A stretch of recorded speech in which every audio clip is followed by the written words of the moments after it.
All right, everyone. This is episode one of Angry Bears Fan Podcast. I'm Sean. This is my best bud, Tom. And What's we're just a up? couple of lifelong Bears fans. Decided that we'd finally start our own Bears podcast. There's a saying that the Better best late time to than start never. a the best time to start a podcast probably was 5 years ago, but the second best time is after Justin Fields rushed for 170 yards. Yeah, Um, so that really lit a fire under us. We finally had something to talk about. But we're going to be doing these weekly, maybe bi-weekly. We'll see, or two a week, not bi-weekly. And just discussing what's going on in the Bears world. Maybe we'll migrate over to the Bulls, some other Chicago-based teams. But we're both highly knowledgeable on the Bears. We stay up to date, and we will give you our hot and cold and ignorant takes for the foreseeable future. Anything you'd like to add, Tom? No, man, I'm excited. This podcast is 15 years in the making. We've been Yeah, talking long about time coming. something like this since we were 17 years old. And we're Yeah, getting up before there. it was a thing. Yeah, we're not getting any younger. That's for certain. Well, more Uh, so me. I just have time now. I mean, I guess.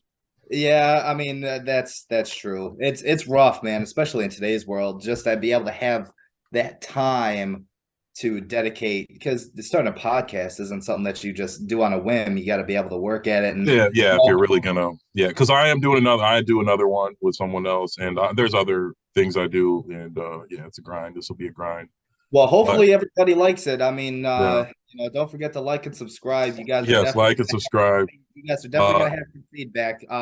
We're very interactive. I do have a Twitter account set up. It's at Angry Fan Tommy. Send me some questions on Twitter. Make sure to comment on the YouTube video.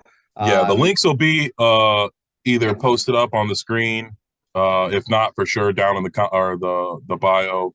Yeah, we got a TikTok, YouTube, Instagram, so we got all that. But let's try and jump right into it. The Bears, not off to a great start. Um, I wasn't too excited for the beginning of the season. It's gotten better. We opened the season with a big win, but it was pretty much downhill from there. Been a lot real lackluster until up these last 2 or 3 weeks. Justin Fields has really lit a fire under everybody. Um, Traded Roquan, traded Robert Quinn.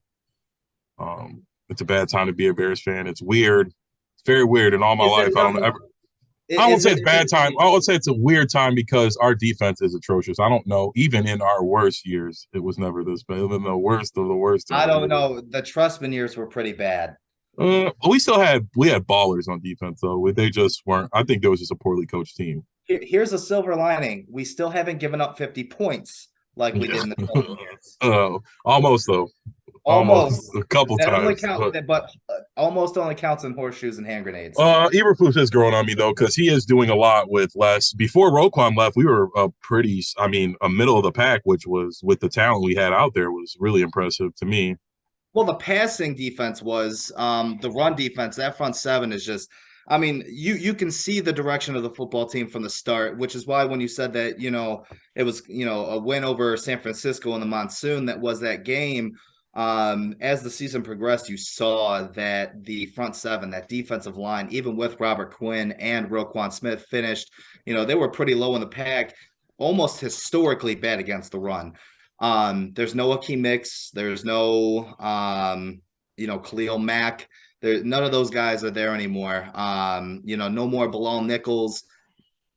I love what Ryan Poles has done. He's decided, what, this is the direction we're going to go, and he's stuck with it. But I think we knew watching that this defense was just going to be, they were good against the pass for what it's worth. Like you said, they were in the middle of the pack in terms of pass defense, rush defense. Well, we were up at the top towards pass defense. Rush, we were down. But I don't It know. was, I don't know how to. Maybe because we are losing and people were. I don't know. But they it, just looked serviceable. We weren't getting when Roquan was out there. Besides the Dallas game, we just weren't getting like destroyed. Realistically, though, do you have an issue with them trading Roquan Smith for what they got? I don't know. I would have to see what Roquan was asking for. I would love to Well, know I what he mean, was asking for, or they what they they said offered, and they said no. They said he, like a vague, like if they gave him a market offer or whatever. But but I want to know what he wanted. he wanted to be the highest paid linebacker in the NFL. He's an Middle off-ball linebacker or in general? no, just in general. And Oh, he doesn't rush the passer. I would have been like, I mean, I would, like I said, I would want to, if that's what he was saying, then I agree. A second is a decent turnaround for somebody who got to re-sign. And like you said, an off-ball linebacker. As much as I like him, and as much as middle linebacker is important to the Bears, just not a value position. If he wanted more than Fred Warner, then I have a problem with it. I Well, don't think he's better than Fred. His number was 25. Yes, then no. I would whatever Fred Warner was getting, I think that's what Roquan was worth. If he wanted more, I would have been okay if they offered him. I would have been okay if they gave him 20. Yeah, I mean, maybe, yeah. Just because we don't have to pay Fields for a while, we really don't have to pay anybody. So it would have been, in theory, we could have paid him a little bit more. But if he was being unreasonable, then I understand. Well, we have like I said, $143 million in cap space. You could have set aside $20 million if he would have been okay with taking that number. But I think if you listen to the interviews from Matt Eberflus and from Ryan Poles on Roquan Smith, they just didn't see him as a fit. I mean, Shaq Leonard, is it Shaq Leonard? No, yeah. Darius Leonard. But his nickname is Shaq. Okay, so so that was right. The linebacker for the Colts that they drafted in the second round. I mean, honestly, he was getting paid, or he's getting paid a certain amount of money, but Matt Eberflus and Ryan Poles talking in the press about Roquan Smith and what he brought to the table, it sounded to me that they didn't think that he was as good as Darius Leonard in that off-ball linebacker spot. I think he blitzes a little more.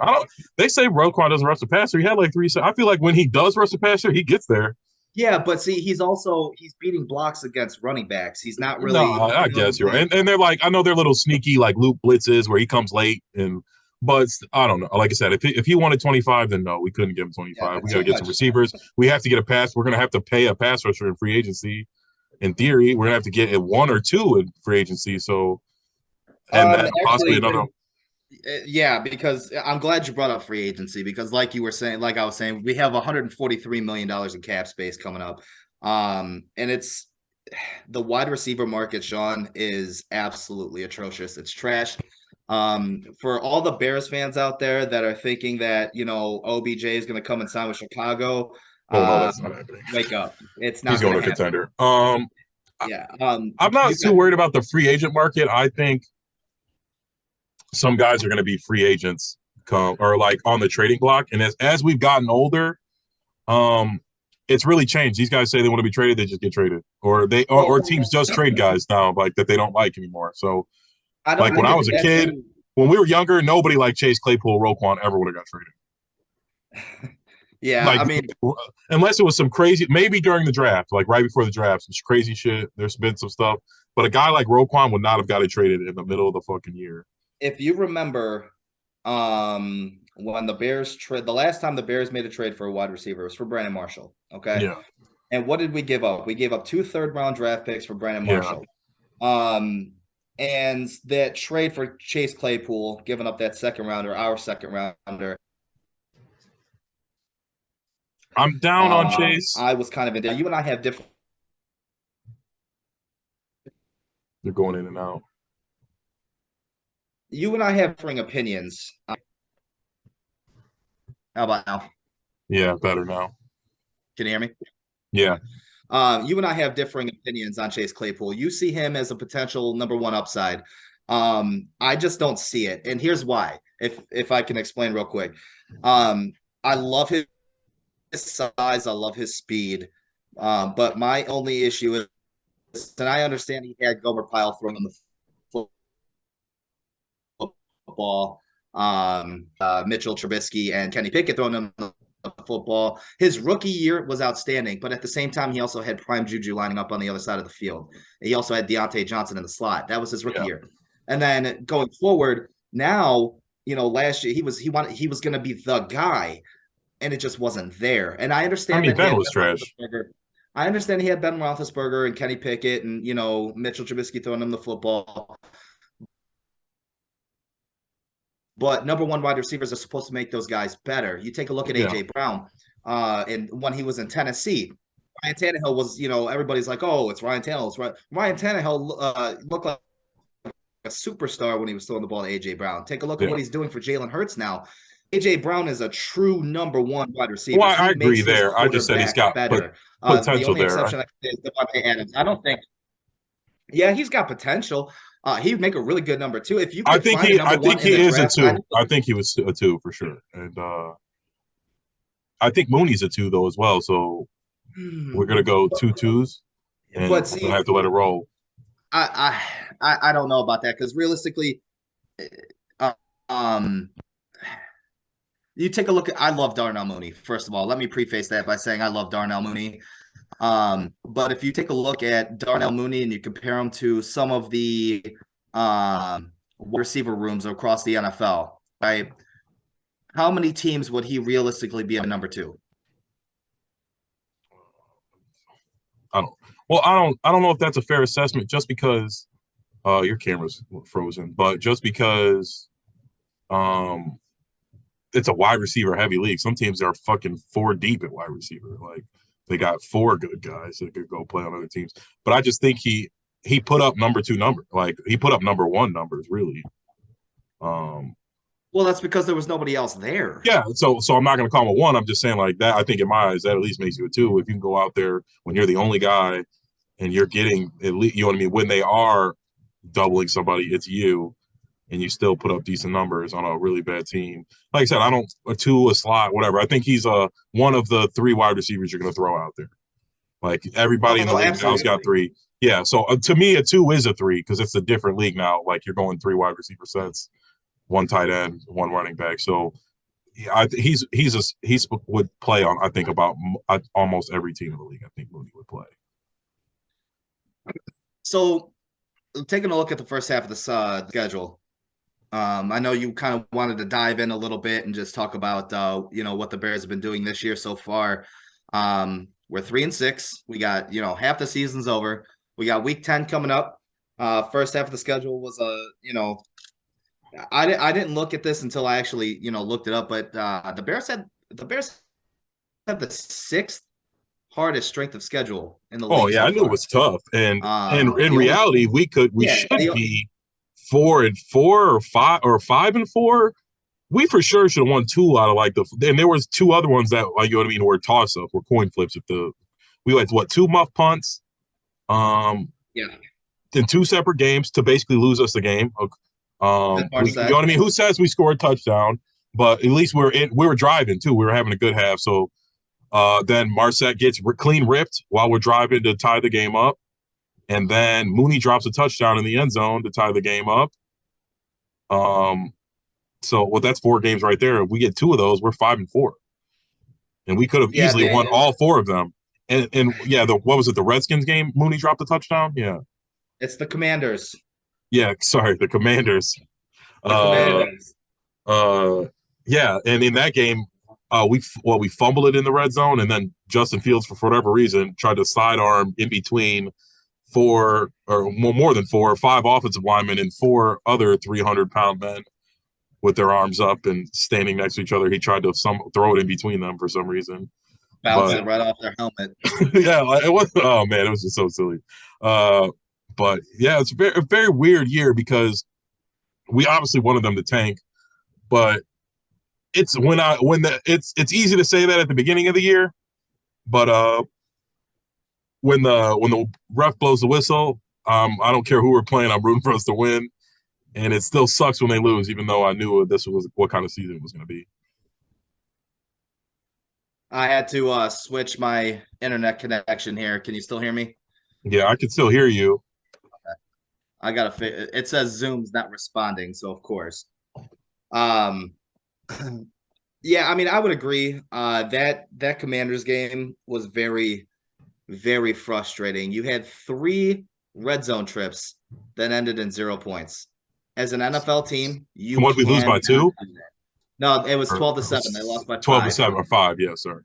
Yeah, And and we dropped a touchdown in the to end the yeah, game. it was horrible. I think that was a wake up call for Luke Getsy. I don't think the coaching staff gets enough recognition for what they've done. Luke Getsy, I think, realistically, right now he's only been here half a season, but he's already probably the best offensive coordinator the Bears have had, and I can't even remember. especially because we were all clamoring for Matt Nagy to unleash, Mitchell Trubisky and kind of, do this offense with Mitchell Trubisky, kind of tailored around his strengths. And now that Luke Getsy's doing it for Justin Fields, you're kind of showing, or you're kind of seeing those results, and it's absolutely fantastic. You brought up Justin Fields' 178 rushing yards. That's NFL record, broke Michael Vick's record. Didn't come to Colin Kaepernick. It's 207. It's only three. Oh yeah. Packers. But I mean, Justin Fields, he looks good. I want to see him, throw in the pocket a little bit more. That drop pass by ESB was a perfectly thrown ball on 4th and 10. I mean, you could not have thrown that ball any better. Honestly, I'm not that worried about him in the pocket. I think our line has to get there. He came from Ohio State, which, as you guys are our watchers will learn, that I hate. But I really wanted them to get Justin Fields. It's mind blowing that he fell to 11. As much as I hate Ohio State, I thought for sure he was better than all those other guys, and I thought him and T-Law were 1A and 1B. Like if you picked Justin Fields over T-Law, I wouldn't have thought anything less of you. But I'm not. I think he was always a passer. I think this is one of the I would have to look it up. I don't think he ever ran for over 150 yards at Ohio State. It would have been way easier to do it there.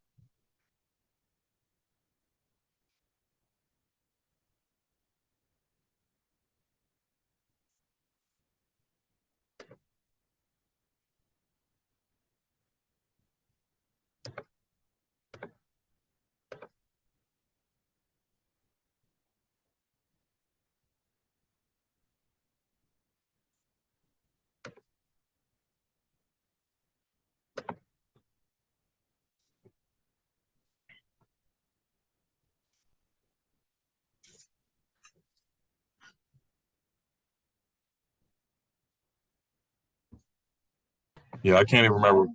All right, I'll put it back on now. I was just saying that I wasn't too worried about Justin Fields in the pocket, just because he never really. I mean, he's always had the ability to run, but he's never really was a runner. He at Ohio State, I don't think he ever rushed for over 150 yards in a game, or really in general how much he's been running on the Bears. Yeah, but it was a little easier for him at Ohio State. He was mostly a one-read quarterback because you had Chris Olave and Garrett Wilson. You're throwing. That's all of them, though. I think that's a bad. It's like all college quarterbacks are really are maybe not making one read. But on the good teams, on Alabama, on Clemson, they're making boom one read. They're throwing their guys winning all the routes. Like yeah, every now and then they got to make a read or two, but most of their plays are 3-step drop, boom, get it out of there to the guy you plan on throwing it from the beginning. Yeah, I mean, I could see that, but at the same time, I mean, Ohio State does have like a weird scheme, but I just so I understand that part of it, but the old thing where like, oh, they're not doing any like none of the college quarterbacks are making any crazy reads. Like they're all just either running around like maniacs making backyard plays, or their teams are just better, so their first or maybe their second read are almost always open. I'm not going to say I have worries because obviously I've seen the man throw the football. He throws a fantastic deep ball. Hopefully I also don't want to see him throw the ball 45 times a game either. He's never going to be Patrick Mahomes, and I don't want him to be Patrick Mahomes. I want him to be Justin Fields. But we need to surround him with better talent. Absolutely. That's the only way we're realistically going to see him flourish. Because I don't know.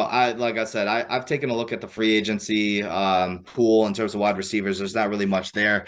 But draft wise, it seems like it's a pretty deep wide receiver class again this year. Yeah, I think we're gonna. I'm hoping maybe Marvin Harrison Jr. will fall to us. He's not. I don't think he's eligible yet. That's not. He's not. He's not. I thought he's a sophomore. You can go after your sophomore year. I guess it depends how old you are. Maybe. Yeah, because I think I heard them talking about it on ESPN radio. They said something about him not being eligible yet. I could be wrong. No, maybe you're right. I don't. Actually, you're right, because I was looking at the mock draft, and I don't remember seeing his name in the first round. Yeah, because he would definitely be in there. He'd be top 10, 15 for sure. But there are a few good ones coming out.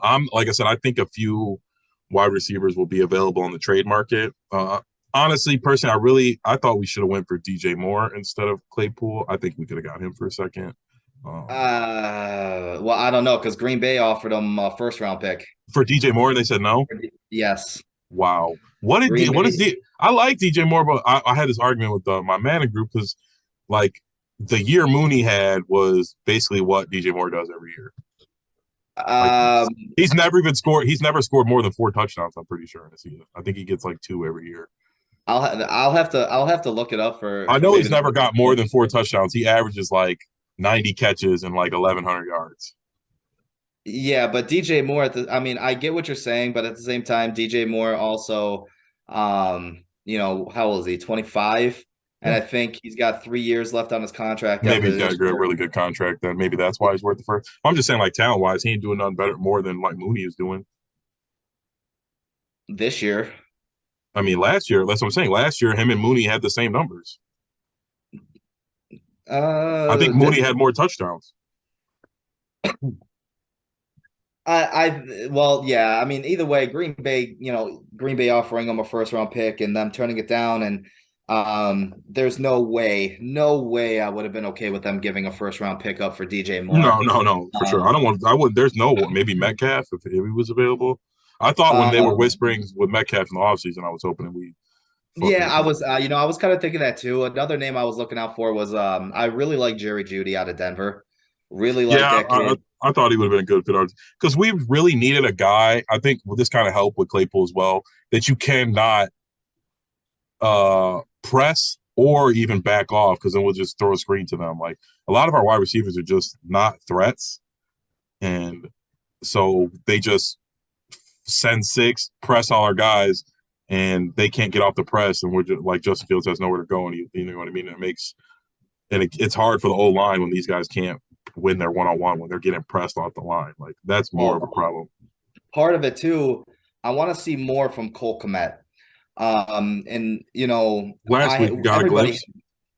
yeah, well, everybody had big expectations for him coming out, for this year, but he's had no separation the first 7 games of the season. And like you said, you saw glimpses last week. But those are all like Last gadget week plays they really before. designed from him. He's been They blocking his were. ass off. Oh yeah, don't get. He's a great blocker, but I don't know if you've like when you're watching the games. I don't know if you're. Sometimes I'll focus in on Cole Kmet just because I want to see what everybody's talking about. But um, the man has like no separation from the linebackers. He might be a better fit just for goal line. Obviously he's not a vertical threat anymore. I don't think he ever really was, No. but red zone targets. I want to see more of that. Was definitely great to see from Luke Getsy in that package. But we also need a tight end, possibly something to look into, kind of like more of a vertical threat, a pass catcher, not so much a blocker. I think adding that in the offseason will definitely help extend this team as well, kind of help out with Justin Fields in the offense. There's, a few other things. The offensive line free agency class is absolutely loaded. They definitely need help up front. I really, really, really like Tevin Jenkins. That man is a dog. I was saying Like, we were talking earlier. I'm not so down on the line. I was watching the game and I was flustered mostly the first few weeks, but I was looking at the stats and like the advanced stuff, and they actually don't play that well or bad. Sorry, they've been playing better than we think. I think it was a mix of poor play calling, Justin Fields not making the right reads. I mean, they obviously weren't playing perfect either. There's been a few games. It was more, what was it, Sam Mustipher? He was just getting killed up the middle. I thought he was atrocious, but I'm not so down on Braxton Jones. I think he's a serviceable left tackle. I think he's going to play in the NFL for a long time. You said Tevin Jenkins is really fitting in there nicely. I don't really like Bourne out at right tackle. I really think we need to replace him. But well, I think I don't think Braxton Jones is going to stay a left tackle. I they think, go to right tackle. yeah, I think you swing him to right tackle and you get a franchise left tackle in there. Because off the top of your head, can you think of a fifth round left tackle that was a franchise cornerstone left tackle? I can't. You know what I'm saying? I'm sure there are. I mean, they're not all of them are first round draft picks. They can't be. Well, no, but those are very few and far between. Yeah. And let's be honest, Chicago Bears luck, we don't get that lucky. No. Um, Like again, I don't think so he's I a think you move franchise. I just think Braxton. I don't think he's getting killed out there. I think it's hard to play left No, tackle, and he's doing a good he's job. Like, serviceable. yeah, I mean, he held his own against Michael Parsons Yeah, for the, for the time that he was going up against him. I mean, Parsons is going to get his regardless. I don't yeah. care who That's you why I was are. saying. Yeah, there's nobody to stop some of these guys. Like you're just out there. But that offensive line definitely it needs some help. Yeah, they've been playing better. Getting Sam Mustipher out there, out of that lineup, was just a godsend. I mean, he was a swinging gate at center. I mean, I'm short and fat. I'm 33 years old, and I'm pretty sure I could have beaten Sam Mustipher off the ball It's and just gotten pressure on the it's just quarterback. really bad up the middle too, and like that's the type of stuff that's really hurt Justin Fields because you can't. It's hard to shake those guys. It's like if the DN gets free, he could get away from that guy. Like when it's right up the middle, there's nothing to do, and it's then he can't. Well, Then yeah, he's and that's on his any progressions. quarterback. Yeah, that's any quarterback. Yeah. Just saying like that was really stunting his growth. When it's like everyone's down on him, oh, he's not doing this. It's like right when he snaps the ball, Sam Musford's getting blown off the ball right in his lap. I've got speaking of the draft, and everything else like that. We're talking about, obviously looking towards the future. We'll still talk about Bear stuff weekly as we go along. But I wanted to start this off with something because we were talking about the draft and looking at next year's free agents, stuff like that. Um, so David Montgomery not coming back next year. I don't think they're going to pay him, which is fine. I'm He's a perfectly free okay with agent. that. Yeah, he Yeah, ain't he is coming a back. free agent. Um, they need, and here's my hot take. All right. They need to draft a running back or sign one in free agency because Khalil Herbert is not a feature back in this league. And let me tell you why. Hold on. Let me tell you why. I mean, I don't. There's two reasons. One, he's a swinging gate at pass blocking. He could not, you saw that I think special that's teams why play. he's been out less. Yeah, Yeah, it's been bad. But also, and this may be petty. I don't know if you've ever noticed while he runs, he carries the ball in the same fucking arm the entire time. Like, he never switches the ball to his outside hand. Never, ever, ever, ever, ever. And that frustrates me to no end. And I know people are gonna sit there and say, well, that's kind of a petty reason. But at the same time, he's a good one cut bet. He's a good change of pace back, but he is not a featured back in this league. I don't think he's a good route runner out of the backfield. I don't think he's a very good pass I feel catcher. like we Yeah, don't he throw to had our that running backs at 22-yard. all anymore. Yeah, I mean, he doesn't. He had that 22-yard touchdown catch on that screen pass. Whoop-de-doo. But I mean, you take a look at the feature backs. A lot of teams now are going to that, running back by committee, 2 and 3 running backs. But I just don't feel Khalil Herbert is going to be a feature back in the league. He's a good number 2. But I really feel like, you can go out in the draft, find a guy 3rd, 4th, 5th round. You take a look at Dameon Pierce out of Houston. They got him in the 3rd round. That dude is a stud. Brees Hall, before he got hurt for the Jets, he was what, a 2nd Oh, round pick. yeah, there's a few of them. They'll be. I think we're just going to be running back by committee. I don't think Yes, I mean, anybody's even looking for a feature back anymore. Saquon's available, Kareem Hunt's available, Josh Jacobs is available. Think Saquon will be Um, available after this year? I don't oh think so. yeah, there's no way the Giants pay him. No way. I promise you. Saquon will be a free agent next year. And I think it's going to be because he wants the long-term deal. I think he'd be okay with taking less money if somebody offered him a long-term deal. From what I understand, his number, the franchise number, if they franchise him, will be around 13 million. But he wants a long-term commitment, and I understand why teams would kind of shy away from that. But I really think he would lower his number a little bit yearly if somebody would commit to that long-term deal, maybe 4 years. He's what, 25 still. So, give him a 4 or 5 year deal, worth 11, 12 million. I think Saquon jumps all over that. And honestly, I would be perfectly okay with seeing Saquon Barkley be a Chicago Bear. I just think he fits the Chicago Bear running back mentality that they've had over the years. I don't know. I agree with you It's there, not going but to I feel happen. like aren't we trying to shy away from the old Bears mentality as much? That's what I'm saying. It's kind of Yeah, hard but watching see, us be so bad on defense. Saquon, Saquon can catch the ball out of the No, I backfield, agree. though. You don't have I'm to not just opposed to run having Saquon. Saquon. I don't. We'll see what who we end up getting. We got a lot of money to spend, and there's not a lot of money that people Well, get. yeah, that's why I also mentioned Kareem Hunt too, because Kareem Hunt, he's a little bit older. You probably don't have to pay him as much and give him a longer deal, but Kareem Hunt is one hell of a receiving running back out of the backfield. As long as he's not punching any women, I think, Well, he didn't punch anyway, but he kicked her. oh, sorry, Strucker. But it's gonna be exciting. I'm extremely excited to see the growth and the future of this football team. We have been stuck being a fan of this team for such a long time and watching, the defenses just tear it up, and then having to watch misses on offensive draft picks. I mean, just off the top of my head, you got Kevin White, you got Rex Grossman, you've got David Terrell. Was Rex Grossman a miss? David Terrell was a miss, bro. No, I said Rex Grossman. David Terrell. When did what pick was Rex Grossman? David Terrell was a miss. David Terrell was 100%. Rex Grossman was 21st, I want to say. He was picked in the 20s. He took us to a Super Bowl. No, Kyle Orton took us to a Super Bowl. Well, no, Kyle Orton didn't play any in the playoff games. Kyle Orton got us to the Super Bowl, dude. Let's be real. Our defense did. I think Rex played the last 3 of the regular season in all the playoff games. And Devin Hester. And the first 2, 3. Yeah, I mean, that's what I'm saying. Kyle Orton did. I think the defense of Devin Hester did. Kyle Orton did an amazing job holding it together. Then Rex Grossman lost us the Super Bowl. God, man, it's just I'm glad that we're taking this approach and we're scoring 30 points a game over the last 3 weeks, because it's just been, I mean, I remember us getting excited about the possibility with Jay Cutler and Brandon Marshall and Marcellus Bennett. You know what I'm saying? Like that was a nice little core. I like Jay Cutler. If Jay Cutler didn't turn the ball over so much, and I me, I was a huge Jay Cutler fan. I was the biggest supporter of Jay Cutler. I don't think they ever surrounded him like he needed to be surrounded.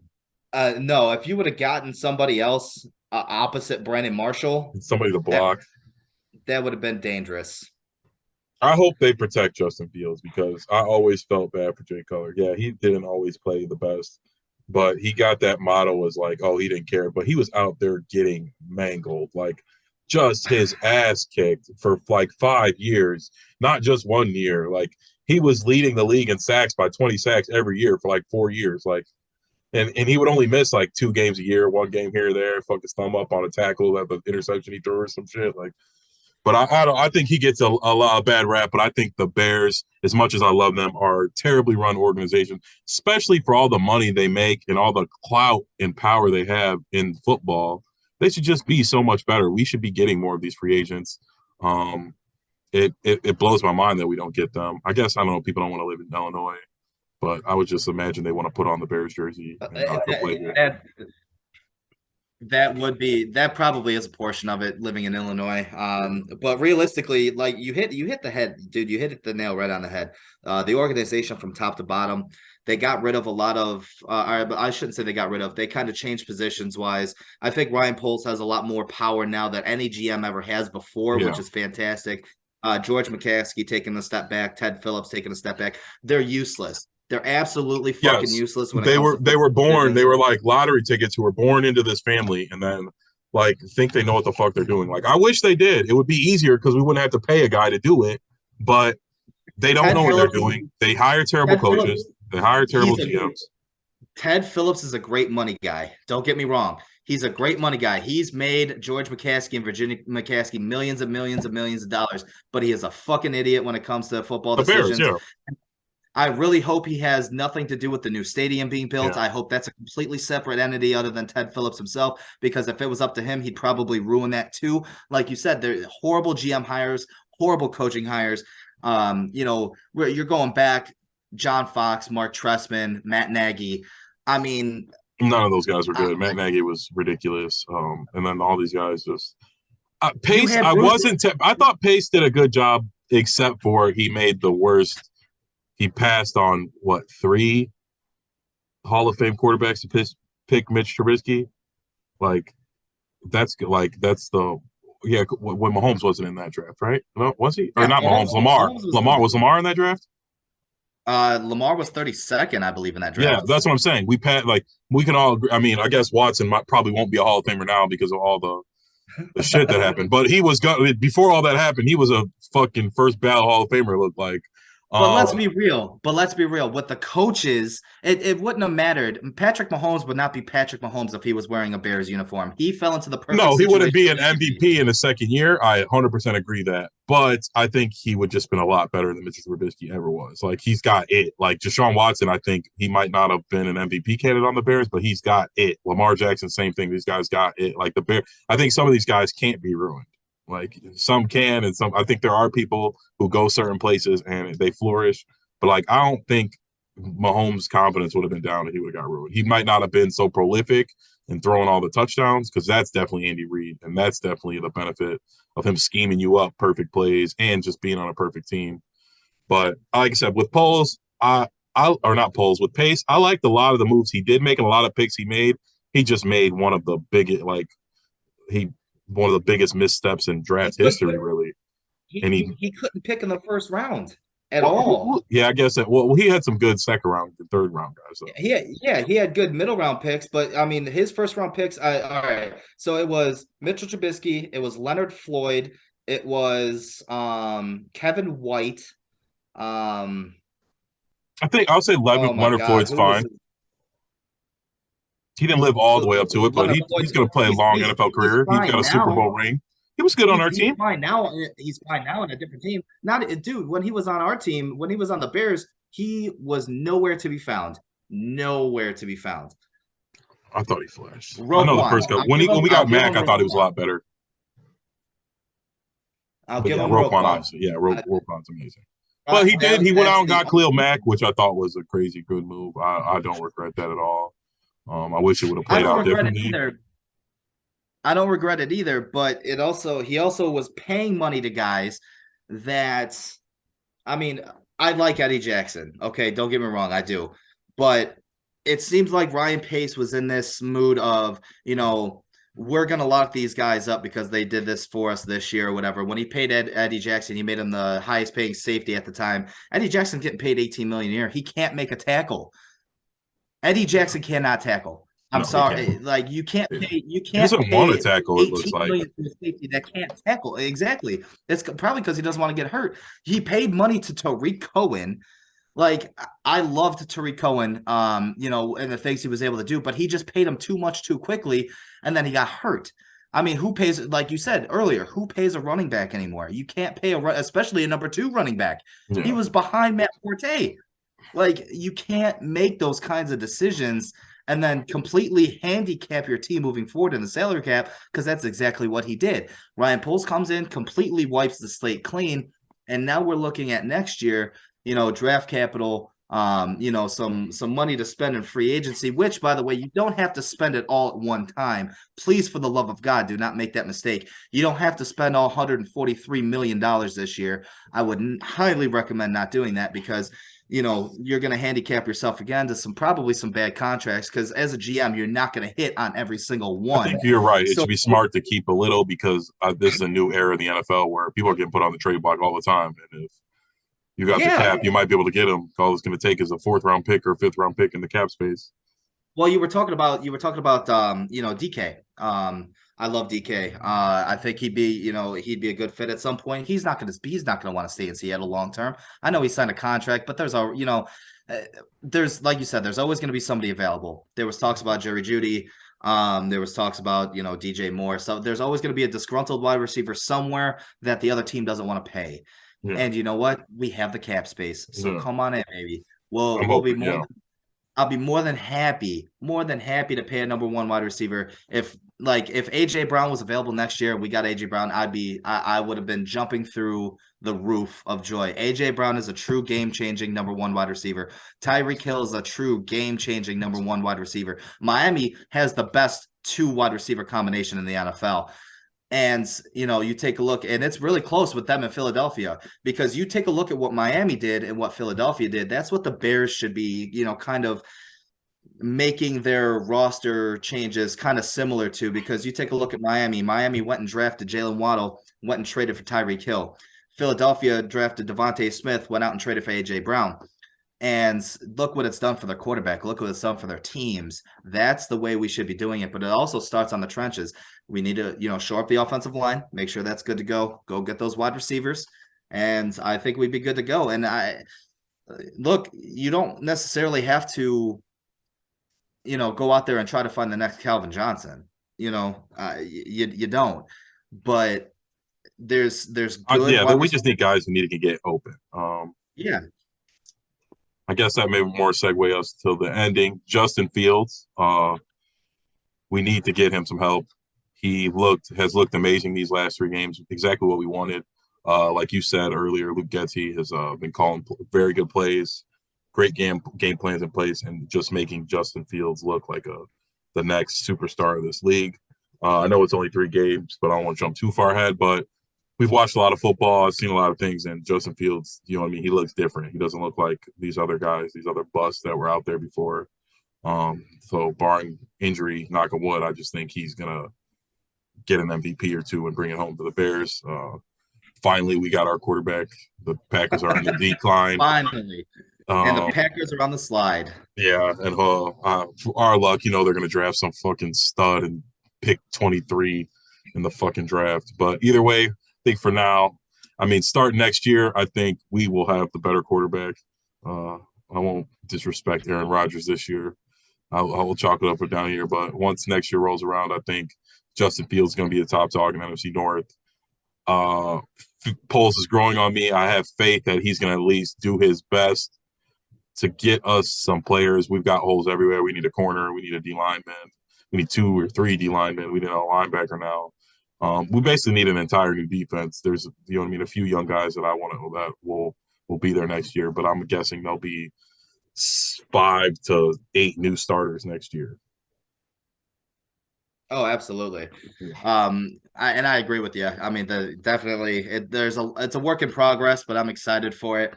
You said we're towards the ending, Sean. So I got a little bit of a game for you. Factor Cap.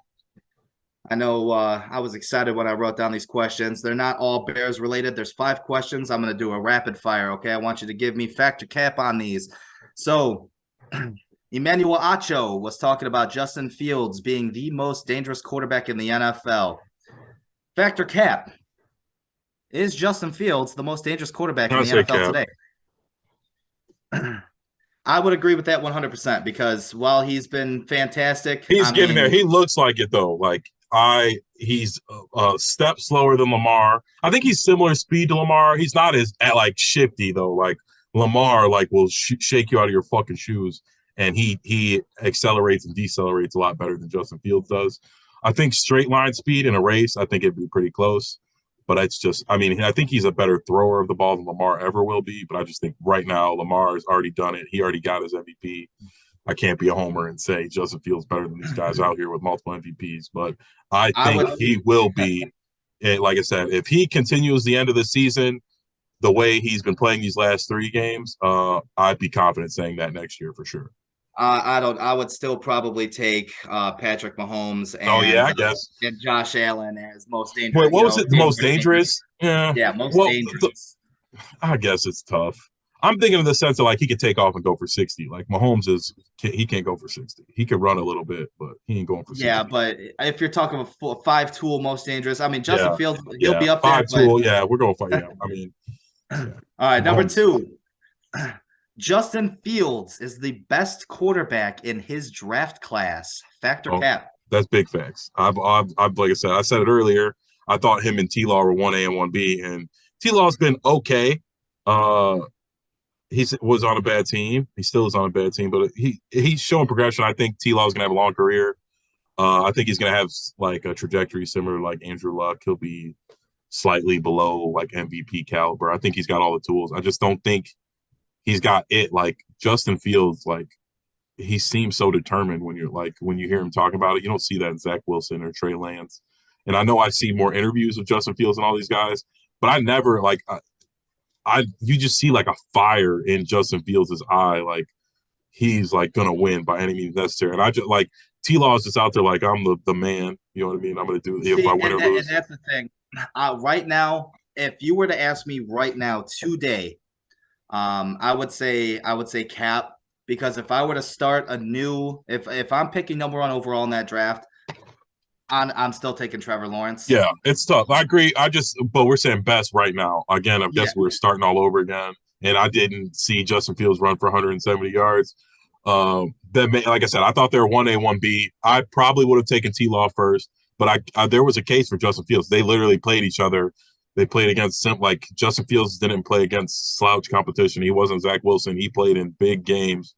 Oh yeah. Where even in losses, he balled out. Like even in the games they lost, it wasn't because he played like shit. Like so again, like I said, and I hate Ohio State, but when the Bears traded up for him, I don't ever remember being more excited for something to happen for the Bears to add a player since I remember waking up and they traded for Jay Cutler. I remember that. I remember being like, oh my fucking God, the Bears got Jay Cutler. But yeah, I think that's I would say fact, you say Cap, but I think he's right now. I think he's better than T-Law. Clearly better than Trey Lance. Clearly better than Zach Wilson, Mac Jones. I can't even believe that I don't if that was a smoke screen if the 49ers really were thinking about picking Mac Jones over Justin Fields. Like that is ridiculous. Yeah, that's nuts to me. All right, number 3. There's been rumblings that the Los Angeles Lakers are looking to possibly trade Anthony Davis. So factor Cap, the Chicago Bulls should trade for Anthony Davis. Fact, if it's for Vooch and stuff. Cap, if it's for anybody besides Vooch and stuff. Because it would have to be one of their big contracts to match, right? So it would have to be Vooch or DeMar. Yeah. And for DeMar, no.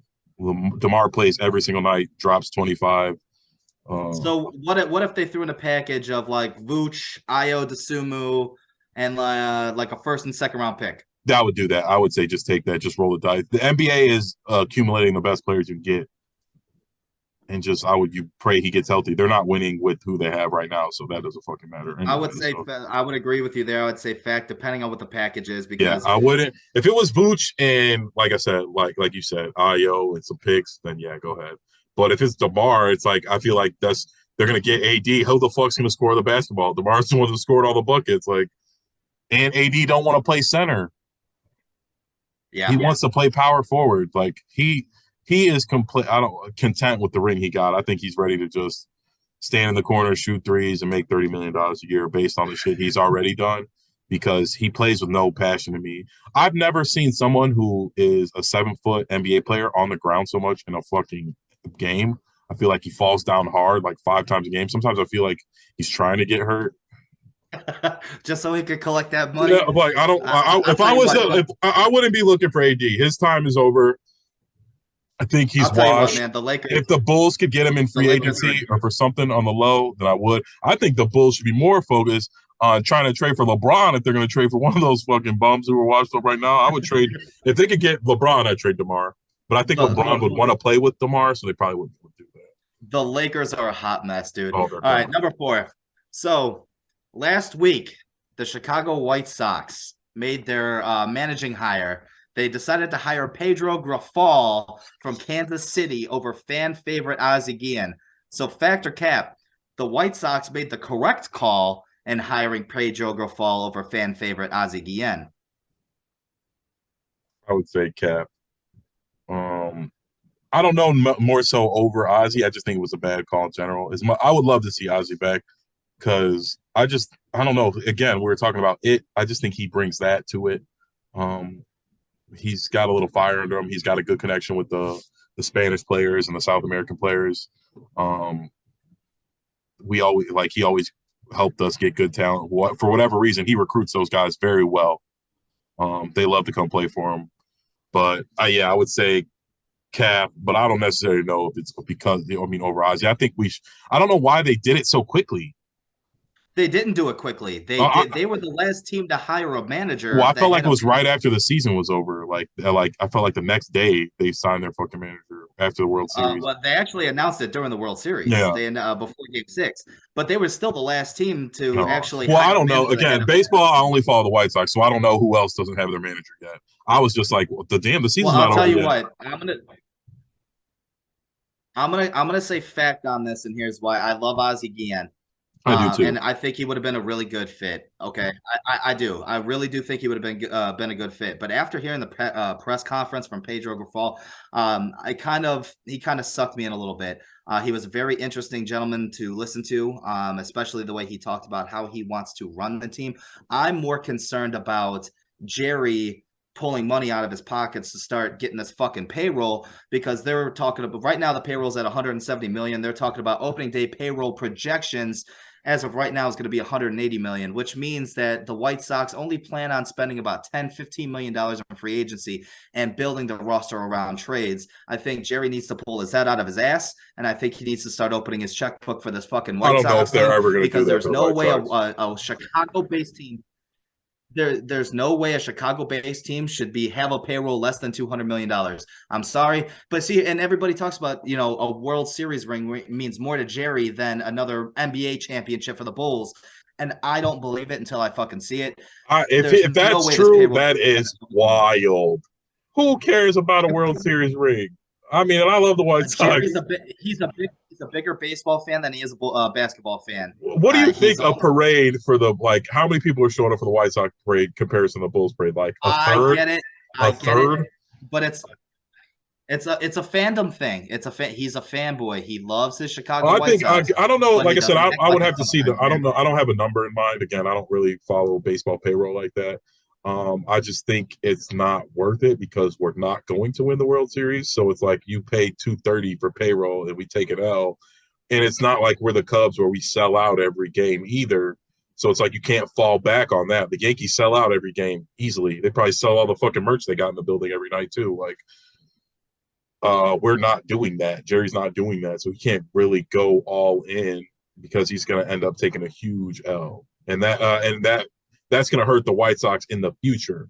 Where I like don't think eventually I he's going to can't. take so many L's and we're going to be the Kansas City Royals and we're only going to have a fucking $120 million fucking payroll. I can't possibly foresee a scenario, and because you got to remember, Jerry owns two teams. He owns the White Sox and the Bulls. That man is not hurting for money. There's No, no I don't cash flow Well, no, shortage but there's whatsoever. shareholders and there other. You know what I mean? I'm sure he's not the. Is he the 100% outright owner? Like he doesn't. He's a majority I owner, know he's big the majority, majority but owner. he's if you're the. You know what I mean? There's people he got to answer to, and if the White Sox take fucking $100 million L's 4 years in a row, things are gonna have to change. I would agree with that, but at the same time, you're a big market, Chicago. You're not We losing are $100 million. Chicago is a big market, but they're the second team. They don't It doesn't sell out matter. every. The Cubs like they don't. It does matter. They got to sell Well, tickets. no. Well, see, here's the thing: if you bring another NFL franchise into Chicago, are you gonna even though they'd be the second team, because they'd undoubtedly be the second team, they're gonna make just as much money I don't having a think so. second NFL team. I don't think Absolutely, so. The absolutely. Bears are rooted in like With the way the it's like a sharing is hundred nowadays, years. what it I'm not doesn't saying matter the what. well, I think they would do good because they'll be fans of other NFL teams who just want to go to the game. But what I'm saying as to like, are their season tickets going to be sold out for the next 100 years? Are all their boxes going to be sold out? Like that's the type of stuff. Yeah, everyone's going to show up to maybe a singular game, but the Bears are rooted in history. We got, you know what I mean? Like people are going to die on the waiting list for the season tickets for the Bears. Like you know what I mean? We're fans. Our dads, man. You know what I mean? Some of these people, our dad, like their dads made them be a fan. Their grandpa told them they had to be a fan or was going to kick his ass. Like that's the part where I don't think a new team will probably do good. I'm not saying they're not going to make any money. I'm just saying like Jerry's already got a pretty high payroll. I would have to look by comparison. Like what's the fucking Cleveland Indians payroll or the Guardians? Sorry. They're two different teams. I mean, Cleveland's a small city. I mean, Joakim Noah said it best. Ain't nobody want to go on vacation to Cleveland. Yeah. You know what I'm saying? But all right. So last question, Sean. In terms of fact to cap. So after the Bears traded Roquan Smith and Robert Quinn, we had issues getting to the quarterback as it is, only rushing 4. So let me ask you a question. Fact to cap. Alan Williams and this Bears defense need to blitz more. That's big facts. And at this point, there's like, what do we have to lose? Just You fucking can't blitz get any everybody. worse. Yeah, if they score a bunch of touchdowns, we get the ball back. We score a bunch of touchdowns. And I feel like that's how the Dolphins play. They've got a couple good, like their defense isn't good. They don't have any pass. I guess they got Chubb now, but before then, they just they did a lot of zero blitzes. I think that's the best way when you don't have the players out there to scheme it. I think they should blitz more. I don't think that's Eberflus's alley. I think he's more of the old traditional Bears cover two shell. We'll Yeah, stop him he's the we'll Tampa stop him in the 2. red zone. Yeah. It's big facts for me, because like I said, and like you said, we got nothing to lose. You can't get any worse. You have to pressure the quarterback in this league. I don't care who you have back there. You can be back there. I can be behind an offensive line. If you give me 5 seconds, I can make an NFL throw in 5 seconds. Yeah. I can almost. Yeah. They definitely need to do something. I don't know why. I guess Eberflus is not his philosophy, even though he's not calling the plays. But it can't really hurt. Like I said, what do we have to lose? We get lit up. I mean, I feel like we got lit up by the Dolphins, and it was the funnest game of the year, even though we lost. I had to keep reminding myself that we lost the game because I was so hyped up about how Justin Fields and the offense looked.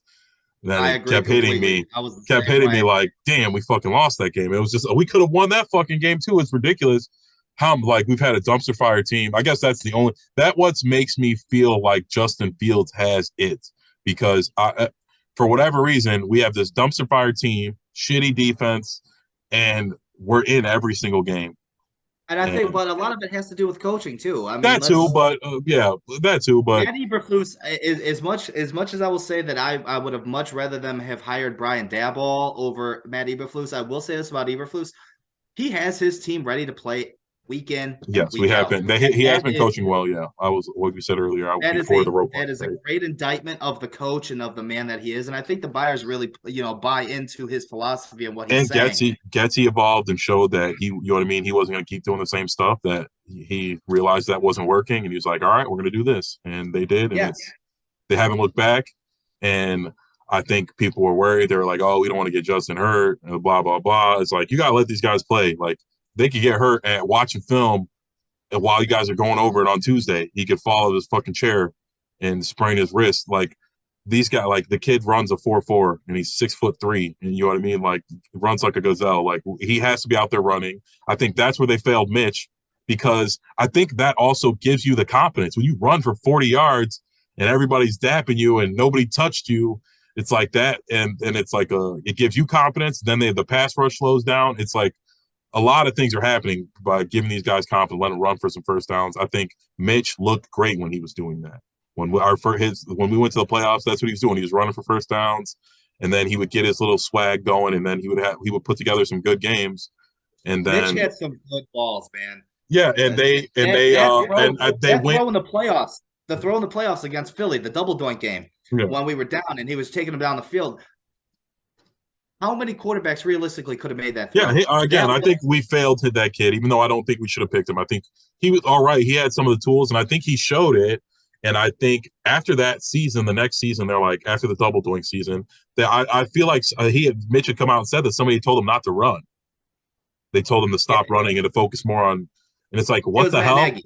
Yes, it's like, what the hell? It's like, this is the new age NFL. Yeah, you run, and you run until they stop you. Like, and if they don't want to, you keep doing it. Josh Allen ran every play until, you know what I mean? Until that's how he evolved. And he showed them that you're going to have to play me a certain way or I'm going to take off running.